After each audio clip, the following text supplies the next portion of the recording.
Congress gets a status report this morning on the Affordable Care Act. The HealthCare.gov website opened more than a week ago. Well, millions of Americans have tried to sign up, but only a handful have been able to register for insurance because of problems with the website. It keeps shutting down. Well, the House Oversight Committee wants to know why. Jan Crawford is on Capitol Hill. Jan, good morning.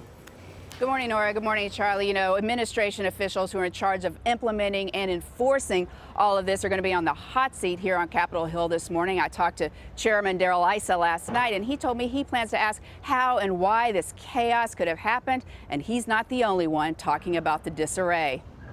In the past week, the president's signature achievement has become the butt of late-night jokes. No one knows how many people have managed to enroll. The administration refuses to release those numbers. But the website's launch has been nothing short of disastrous. Media outlets have struggled to find anyone who's actually been successful. The Washington Post even illustrated that sought-after person as a unicorn.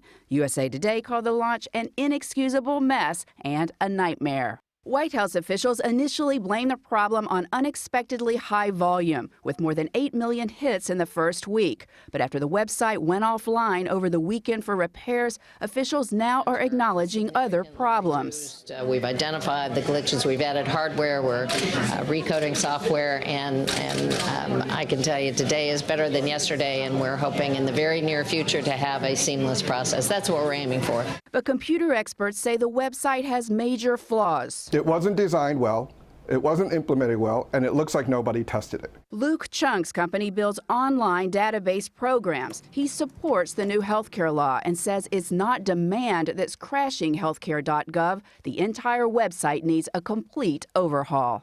It's not even close. It's not even ready for beta testing from my book. I would be ashamed and embarrassed if my organization delivered something like that. Now, there are new reports that people who are actually able to register but then were blocked from going through the enrollment process now are being asked to reset their passwords and their usernames. We talked to Luke Chung about that last night, and he said that is a sign this whole system is going through major changes to its software foundation. He said, you know, this is not looking like a Band-Aid solution. That's more like a heart transplant. And that, he said, is a good thing. Thanks, Jan.